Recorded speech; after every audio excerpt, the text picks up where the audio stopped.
For 3 years of my teenage life, I lived in prison, a prison like a concentration camp. My cellmates were dying every single day because of torture, starvation, and trauma.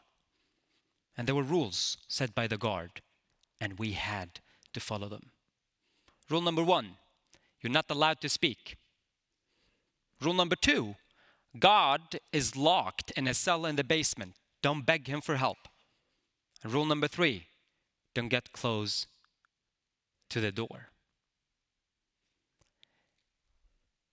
If you break any of these rules, you risk immediate execution. So we sat in silence, as far from the door as possible, and even when they tortured us, we didn't scream.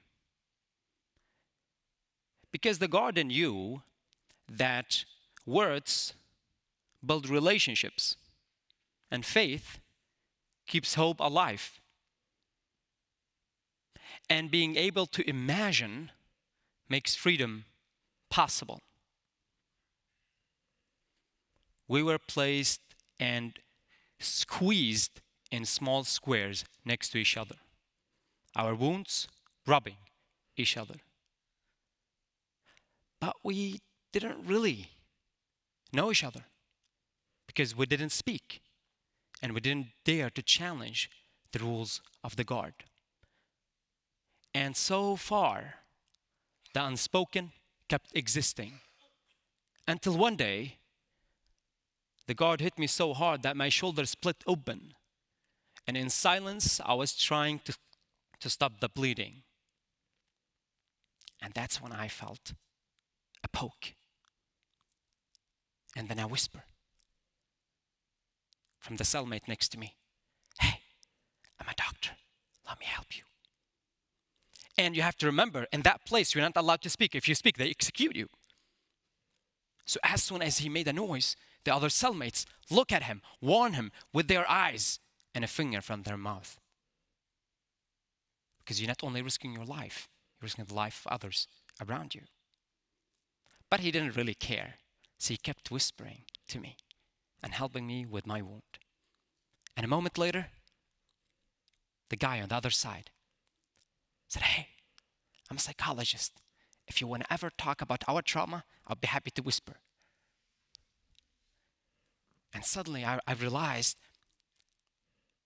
there's a possibility of cracking the silence for the first time. We didn't dare to do it before that. And suddenly I discovered there is much more than just that. Because what the guard tried is, you have to think that silence is not about sound, it's about control. They didn't put those rules to keep us quiet. Those rules are designed to erase us entirely. So suddenly when you realize there is an opportunity for communication, you talk to everyone. And the teacher suddenly, sitting in front of me, told me about ways that we could reframe our situation.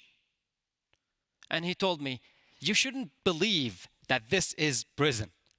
This is just like a school.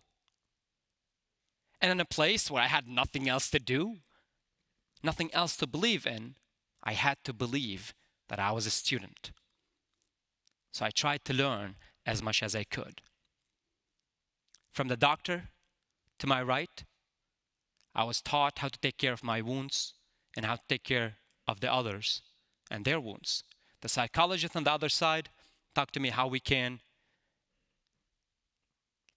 handle our trauma in a place that the trauma is reoccurring on a daily basis.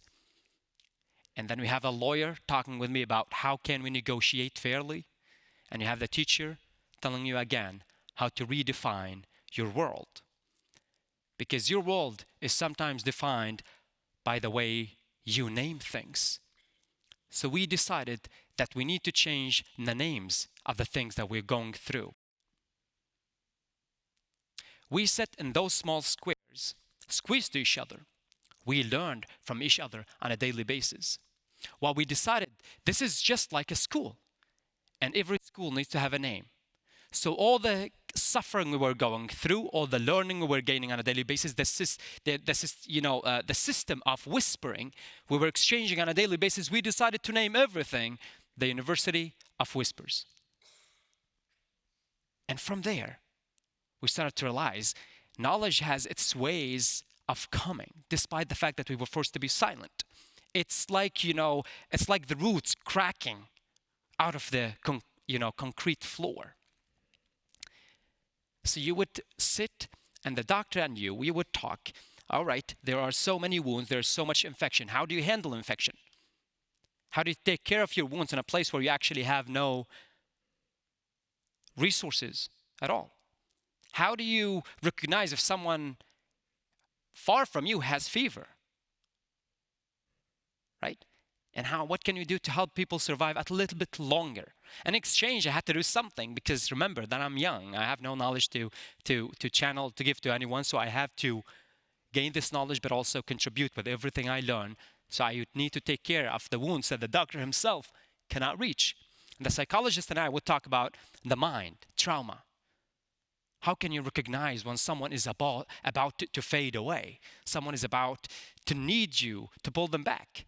How do you handle the brutality of what you're going through? And then the lawyer and you can sit and talk about how do you share your food fairly when it's 10 potatoes to 35 people? Do we feed the sickest the most? Or the people who've been here for longest? Or the strongest who can actually protect us? How do you share it fairly? And same thing again goes with the teacher. Then you realize that you actually managed to change the entire environment you're living in. And then you start to gain a function. That function is you feel like while you are in the worst place that you could ever imagine, you are doing something useful. With the small things, sometimes with a word to someone, or sometimes with holding on someone's wounds, what you're doing is you are saving life. And when you feel like you're saving life, it feels like suddenly everything happened for a reason, and you start to have a purpose. That purpose makes it okay to be in a dark place. Because when you're in an extremely dark place, you don't notice it if you have meaning in your life. And in today's world, when I think back about that, I was once a prisoner, but I was the doctor's assistant, the psychologist's teacher. I also was the teacher's listener and the lawyer's debate partner. So I look back at it as if I was today the graduate of the best university that I ever been to. It's been, in a way, fantastic despite the brutality of everything we were going through on a daily basis. And that's the power of our brain. Being able to accept, not to give up, but to accept the environment and the challenges that are facing you allows you to work on them.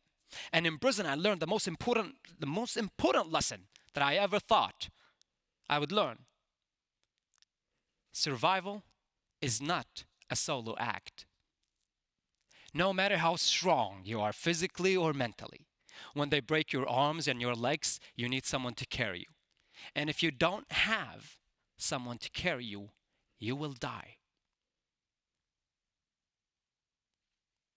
So survival is about connection. And it's about knowledge. And it's about sharing. It's like joy. You cannot be happy on your own.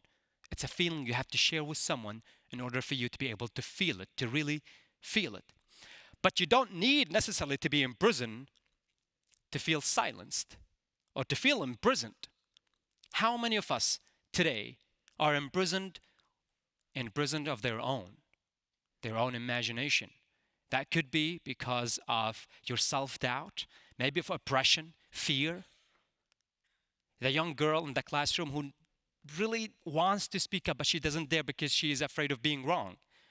The employee who has an idea that could change everything, but he fears rejection.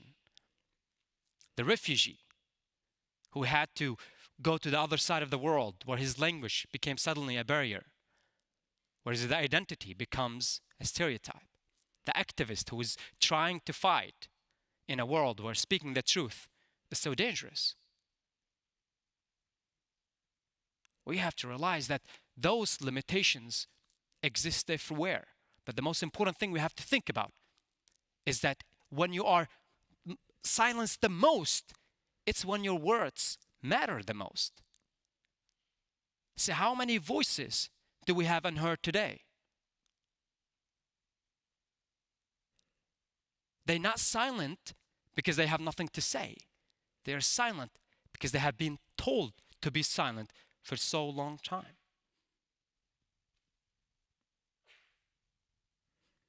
But the whispers that we had in prison that saved our lives, they exist in every quiet act of courage that's taken place today. So it's very important for us to ask ourselves the question, how do we rise? How do we dare again to speak up? Because what is the point of a human value if you can't practice it? What is the point of saying that you care if you can't actually show it? Right? And that act of courage could be seen in the small things, in daring to show your story, in daring to help someone else, in daring to make noise. Because in today's world, noise is so necessary, because noise is right now the most meaningful thing that we can do. So before you go home, ask yourself a question. How many voices among us are silenced? And what can we do to change that? And when would change the fact that we are silenced, what in the world is going to change? Thank you.